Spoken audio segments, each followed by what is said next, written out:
Our daughter is with my mom. Don't worry about her, just focus on your treatment.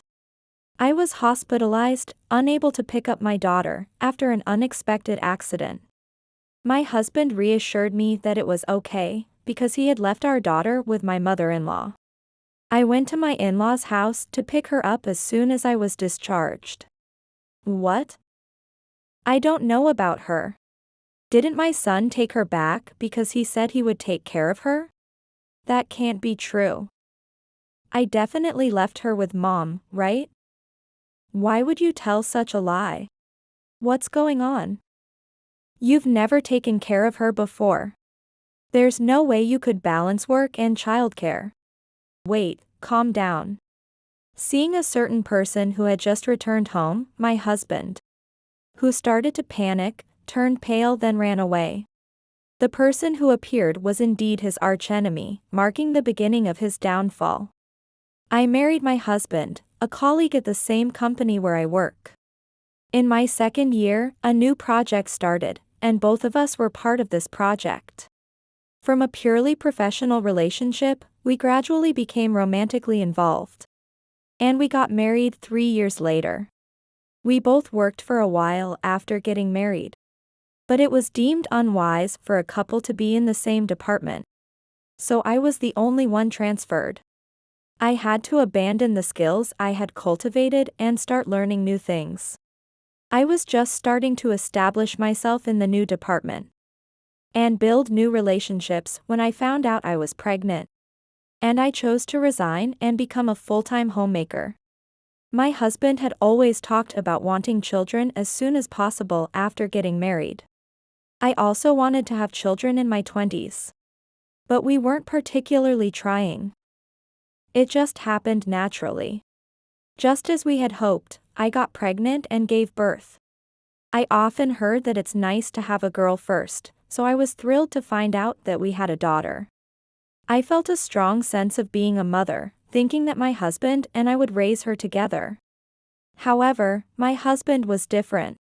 Despite his earlier eagerness for children, he showed little interest even after our daughter was born.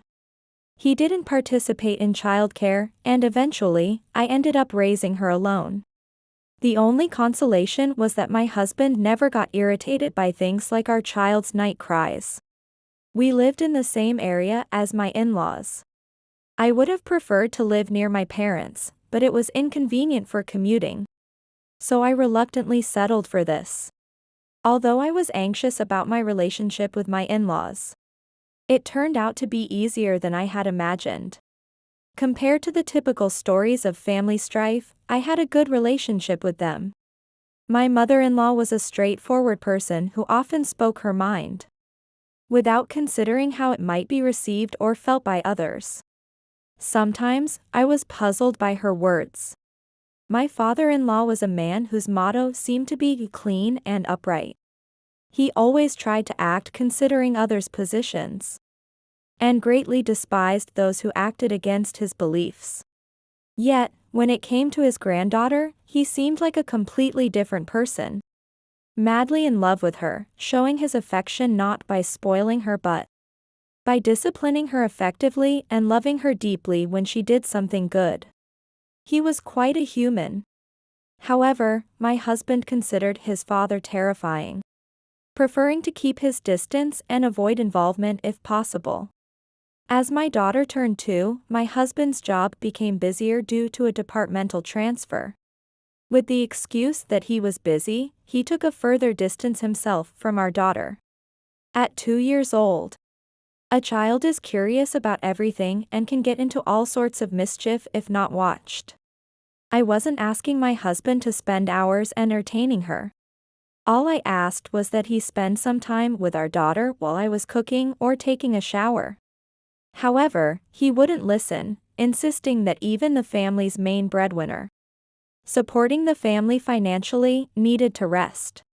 When he lounged around at home, it only increased my workload, leaving me exhausted from taking care of my daughter and my husband. I was looking forward to seeing my daughter grow up, and that motivated me to keep going. But thinking about my hopeless husband, who showed no signs of growth, only added to my exhaustion. Then my husband's infidelity came to light. It started when I noticed lipstick on his shirt. Knowing he commuted on crowded buses, it wouldn't have been surprising if it got there accidentally. If he had used that as his excuse, I probably wouldn't have suspected infidelity and would have let it slide. However, he acted suspiciously when I just asked him, "What's this lipstick from?" His face contorted, his eyes darted around, and he just stammered without saying anything coherent. "Don't tell me, are you cheating?" "No, it was just a lapse of judgment. I was taken to a nightclub by someone from work, and..." He ended up drunk at a high-end nightclub and, apparently, woke up in a hotel room with a nightclub worker, while the woman was doing her job. The fact that it went as far as sharing a bed suggested it might have been more than just work. My husband, despite his drunken state, apologized profusely, making himself small. And I forgave him this time only, thinking that I was still a homemaker with a young daughter, and didn't want to put her through a divorce. But if something like this happens again, we'll divorce then. And I'll demand double the child support and property division, including what's due this time. Understood. I'll keep that in mind and never betray you again. Trying to make up for his actions, my husband, who had previously shown no interest in our daughter, began to smile at her and suggested playing with her. Although I found it insincere and ridiculous, I didn't object, hoping this might lead to him actually playing with her. Isn't that great? Daddy's going to play with you. At first, my daughter was surprised but soon climbed onto his lap, asking him to read a storybook. This was the scene I had dreamed of. But it was short-lived as he soon moved her off his lap and left, saying he was going to the store. After that, I never saw him interacting with our daughter again. In the end, he remained uninterested in our child, and I continued to struggle with childcare alone. These days continued as if they were the norm, with my husband still claiming to be busy with work and spending little time at home. As for the suspicions of infidelity, without end if I started, I chose to believe him when he said he was working. I thought that if he was doing something under the guise of work, it would eventually come to light at his company and I would hear about it. Even after resigning, I still occasionally keep in touch with ex-colleagues I became close with. My husband knew that, so I made an effort to think he wouldn't tell such lies that could easily be discovered. Then, one day, I had an unavoidable errand to run. I couldn't take my daughter with me, so I decided to book a spot at a temporary daycare. Although my in-laws had told me not to hesitate to ask them for help, I was afraid of becoming too dependent on their support. If my husband had participated more in childcare, it would have been easier to ask in-laws for help. Thinking this, I left my daughter at the temporary daycare, and she started fussing as she didn't want to be separated from me. My daughter is active and a bit restless. She didn't want to leave my side. The childcare worker managed to distract her with her favorite books and toys, and I was finally able to leave. I hurried to finish my errand, trying to pick her up as soon as possible. Little did I know that this would lead to an unbelievable situation. Just as I thought I heard someone shouting, "Watch out," behind me, my consciousness was abruptly cut off. The next thing I knew, I was on a hospital bed. A runaway vehicle had crashed into the building I was in, causing a major accident involving several employees and customers. I was one of the injured customers. When I regained consciousness, a nurse explained the situation to me. As soon as I understood my circumstances, my next concern was for my daughter. The nurse told me that all my belongings were gathered on a shelf. I tried to reach for my bag, but even sitting up caused tremendous pain throughout my body. I asked the nurse to retrieve my smartphone from my bag, and I contacted my husband. Thinking it would be bad to call him at work, I sent an email, but I was restless until I received a reply. Eventually, he replied with just one word, "No problem." His brief and indifferent reply made me anxious. Not just about our daughter. He didn't ask anything about the accident or how I was injured. I later learned that it was a major accident, significant enough to be reported in the news. The driver was a young person who had been doing something dangerous. And although I was just in the wrong place at the wrong time, the police came to ask me some questions. I thought about sneaking out to check on my daughter, but I couldn't even get out of bed on my own. My husband came once to bring me a change of clothes and to handle the hospital admission procedures, but he hadn't visited since. Once I started worrying, I couldn't stop. I contacted my husband several times, and he told me that our daughter was already asleep or that his mother was taking care of her and having fun, so I shouldn't disturb them. Since that was the case, I also wanted to talk to him a bit, so I asked if I could call him. But he refused, saying he was tired from balancing unfamiliar childcare and work. And he didn't want to call because it would break his concentration. However, although very briefly and curtly, he replied to about 20% of the emails I sent. When I sent long messages continuously, he would snap at me to make my messages shorter and clearer because he didn't have time to read emails. And he scolded me for sending unnecessary emails. Later, the doctor wanted to discuss something with my family, so I asked my husband to come. But he refused, saying he prioritized childcare and that I should listen on my own. At this point, whenever something happened, my husband would say that he couldn't because of the unfamiliar childcare. And I found myself unable to say anything.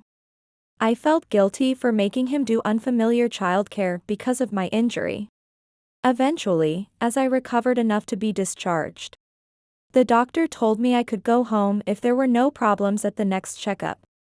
My husband had only brought me a change of clothes once, so I had been wearing the same clothes and didn't need much to take home when I was discharged. I used hospital rentals for anything else I needed. I took the shuttle bus from the hospital to the station, and when I arrived at the nearest station, I saw my husband, who was supposed to be at work, walking and flirting with a young woman. This young woman was the one he had an affair with, the one who had left lipstick on his shirt. It would be strange for me to pretend not to see and hide. It was only natural for me to call out to my husband when I saw him. "What are you doing here? And who is this lady?" Even though I knew she was the other woman, I pretended not to know. "I'm at work now." "This person is from work." His voice was clearly nervous. Without pointing that out, I politely smiled at her and asked my husband about our daughter. He made a strained excuse that she was fine and even said, "I have put her in temporary care just for today." Normally, he should have said that he had put her in temporary care as usual during his work, instead of saying today. But he said, "just for today." So, what about before today? I wanted to press him, but instead, I tried a different approach by saying I had heard from my mother-in-law. "Oh, I misunderstood. I left her with my mom." Then he brazenly assured me that everything was fine and that there was need to worry. Meanwhile, the woman, not understanding the situation, pulled on his arm several times, asking what was going on. However, as words like a mother-in-law and a daughter entered our conversation, it seemed that the woman realized my husband was married. She hesitantly pulled on his arm at first, but became assertive as she got frustrated. She blurted out, "You've been lying." Summarizing their argument, it seemed that my husband had pretended to be unmarried. Moreover, he had even promised marriage to her, which was really surprising. Not only did they date, but he had also met her parents, visited wedding venues, and acted like an engaged couple, despite being a married man. "Give me back the time I spent dating you." "Don't say that. You had a good time, right?" "What? If I had known you were married, I wouldn't have bothered responding to your advances. They had met by chance at a bar counter, sitting next to each other. The woman had just broken up with her boyfriend and was heartbroken. Then my husband took advantage of her vulnerability to start the affair. The more I heard, the more she seemed like a victim too. When I offered to exchange contact information, she eagerly agreed and gave me her business card. Then, she left with tears in her eyes. I teasingly asked my husband, "Aren't you going to chase after her?" Should I chase after her in this situation? Huh? I wouldn't know. I was being mean because I wanted to know whether he was serious about me or the woman. But I didn't expect him to answer my question with another one. I wondered what the woman, and I myself, saw in such a man. I was filled with a desire to question the version of myself who had agreed to marry him. After that, my husband and I returned home in silence. I'm not foolish enough to make a scene by arguing with him in public. But that didn't mean I had forgiven him or that my anger had subsided. Taking advantage of the situation, my husband began to say only what was convenient for him. I'm not in the wrong. I was keeping our promise, but that woman kept following me. She said she'd die if I didn't date her. You remembered the promise, huh? Then this will be quick. Next time you cheat, we will immediately divorce. And the child support and property division will be doubled, including the last time. Suddenly, my husband started panicking and desperately claimed it was just a moment of weakness. Because he was lonely while I was hospitalized, but when I listened calmly, he was blaming me. I thought, if you were lonely because I wasn't there, you should have visited me with our daughter. Since it's going nowhere just between the two of us. I suggested we talk at his parents' house with his parents as mediators, and headed there. Another reason was that I wanted to pick up our daughter from there as soon as possible. Upon arrival, my mother-in-law greeted us. It seems our daughter has been in your care for a long time, thank you. Where is she now? What? I don't know her. Haven't seen her for a month, what do you mean? Then my husband started panicking more than ever, sweating profusely. Stop the bad jokes, Mom. I left her with you before I went on a trip a month ago, remember? I asked you to take care of her from that day for a month. Are you losing your memory? Don't you dare treat your mother like she has dementia, you fool. So, you were only supposed to leave her at your parents' house today? You've been focusing on work and childcare for the past month, right? What do you mean? Where did you take my precious daughter? I pressed my husband intensely. He started to sob, insisting he wasn't lying and had left our daughter with his mother. He repeated like a mantra that his mother was lying. Mother, should we go to the police and file a missing person report? Yes, we should. Wait, please. I didn't do anything. I just went on a pleasant trip with her. My husband, who started to ramble about things no one asked, seemed unaware that he was confessing. Watching such a pitiful and ridiculous sight, I turned my gaze away and waved out the window. When I saw the very person I wanted to see approaching. As that person got closer, another individual's presence became clear. It was my father-in-law. He had sensed that there might be trouble at home today and had taken our daughter out. My daughter, seeing me for the first time in a month, desperately started walking towards me. It seems he had bought her a dress fit for a princess. And she seemed to be enjoying herself in a somewhat mature manner. When my father-in-law entered the room and saw my husband, his expression turned fierce. But in front of our daughter, he quickly reverted to his usual calm demeanor and handed her over to my mother-in-law. It seemed like he knew what was about to unfold. My daughter looked puzzled as to why I wasn't holding her. But I told her I would later and to play with Grandma for now. Taking that cue, my mother-in-law began praising the dress my daughter was wearing. Pleased, my daughter quickly shifted her interest to the new clothes she had just received. And she moved to another room with her grandmother. Once my daughter and mother-in-law were fully out of sight in another room, my father-in-law's once calm expression turned fierce again. My husband, seeing his face, trembled in fear. Then, suddenly, he dashed out of the room and fled from the house barefoot, clearly intent on escaping from his father, but he was quickly caught. My father-in-law is in good shape and moves swiftly despite his age. I had heard he played some sport when he was younger, but if my memory serves me right, it wasn't a sport that particularly involved running. Now, you might wonder how well I coordinated with my in-laws. It all started when I got a scolding call from my mother-in-law. About 3 weeks into my hospital stay, my mother-in-law criticized me for leaving our daughter with her grandparents for 3 weeks, questioning my actions as a mother. I thought she had been informed by my husband, so I was slightly panicked by her call. I frantically asked if she hadn't been informed by my husband. My son said you were gallivanting around and neglecting your childcare duties. He was undecided about what to do with our granddaughter due to a sudden business trip. He wanted me to take care of her, is that right? I was shocked that my husband had lied so blatantly.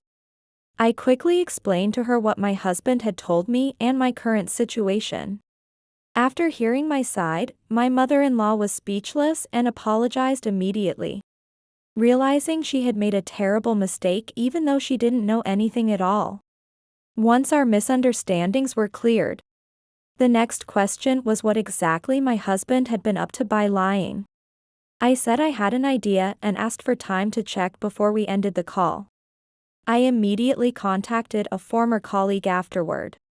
The colleague, who worked with me on the same team and entered the company in the same year as my husband, had always been supportive, even after I left the job. While cautious about sharing personal information, she sensed something was up and informed me of my husband's schedule.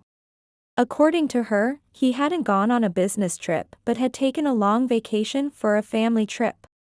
It seemed he had been complaining to colleagues that he had to take a sudden long vacation because of me. As a result, I ended up being reprimanded by her. I won't ask the reasons, but you worked at this company too. You know how busy it is now, right? I'm not saying don't go on a family trip. But could you just shift the season a little? Thrown by childcare and healing from my injuries, I had seemingly forgotten my work memories. Pointed out by her, I checked the calendar and recalled indeed, it was a very busy period. If so, my husband, being involved, should have known how much trouble it would cause to take a long vacation during this busy time. Why did he proceed anyway? I tried to stop my former colleague, who wouldn't stop complaining on the phone, explaining that I understood her point but also wanted her to hear my side. After hearing my situation, she was so surprised that she was lost for words. And silence followed for a while. When she finally spoke, her tone was grave. And she asked to keep the call going as she wanted to check more details. After a few minutes, she had apparently opened my husband's company computer to check his history. There's a history of booking a trip for 2 right after you were admitted to the hospital. That means he got the news of your hospitalization and didn't rush to you but booked a trip instead? It's outrageous that he didn't come to the hospital knowing his wife was admitted. She can be quite intimidating when angry. After a tirade of harsh words about my husband, she offered her support whenever I needed it.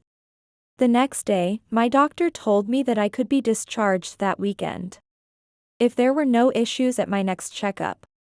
I communicated the plan to my mother-in-law to catch my husband in the act and discipline him. As the doctor had announced, my discharge was scheduled for the weekend. But I told my husband it would be a day later, at the beginning of the next week. Believing my discharge date without suspicion, my husband continued his affair carefree, not rescheduling his trip and enjoying it to the fullest until he was spotted by me at the nearest station. Had he listened to the doctor's explanation with me, he would have known that the discharge date could be moved up depending on my recovery. Don't run away, coward. If you didn't have a guilty conscience, you wouldn't need to run, right? This is different. It's a reflex. Don't make excuses, liar. I don't want to believe anything you say anymore. I thought you had reformed, but you continued the affair without ending it. I brought up the conditional forgiveness I had granted him last time, and told him that I was now enforcing the promises made then. Immediate divorce, and the money doubled. I stated that it was irreversible. My husband then tried to blame the persistence of the woman he was with, saying she wouldn't break up unless he took her on a trip. However, after being yelled at by my father-in-law to stop it, my husband shrank back and became silent, unable to respond. The plan was to discipline him, but it worked better than expected. The reason for its success was, more than anything, my husband's foolishness. His lies were exposed in broad daylight, and the repercussions spread further than expected. First, I communicated several times with the other woman to verify his claims. She provided evidence such as photos with her family, brochures from when they visited wedding venues, business cards from staff who assisted them, and details from trying on wedding dresses and viewing engagement rings. The more I heard, the more I realized she wasn't just a fling, but another victim of my husband's deceit, much like myself. I shared with her all the lies my husband had told me. She had no intention of marrying a married man, and even now that she knew the truth, she didn't intend to take him from me. She offered to return him to me, but I had no use for him either. After a while, the woman formally demanded compensation for the broken engagement. Furthermore, her parents started making noise, claiming their daughter was deceived by a heartless marriage scammer, and filed a police report. By that time, my divorce from my husband had been finalized, so my daughter and I were not affected. The case of my husband's suspected marriage fraud was headed towards a settlement with a hefty compensation. However, I doubted he could pay such a large amount, and this intuition proved correct. He sought help from his parents' home, but his plea was in vain as they ultimately disowned him, disgusted by his actions. His company, too, finally decided to act, having previously been dissatisfied with his poor work attitude. My husband had used the company computer for personal vacation bookings, and had stubbornly taken long leaves without reading the room. It would have been tolerable if it was just about family, but traveling with a mistress and facing accusations of marriage fraud was too much to defend. He was relegated to a less critical department, rumored to be a stepping stone to layoffs. The gossip about his affair spread there too, and they talked behind his back, making his situation uncomfortable. Yet, he couldn't quit because he had to pay a large amount of childcare and property division over many years. He has reportedly gained weight from stress and lost much of his hair, becoming unrecognizable.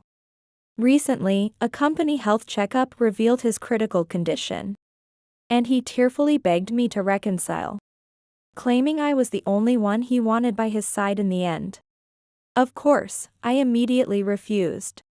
When I warned him that I would file a harassment suit if he showed up again, he trembled and fled. It seems he was quite frightened during the police interrogations about the marriage fraud case. I moved closer to my parents' home and now live modestly but happily with my daughter. With my parents' support, I still maintain a good relationship with my former in-laws at a comfortable distance. They occasionally visit and cherish my daughter greatly, and I am truly grateful for their presence.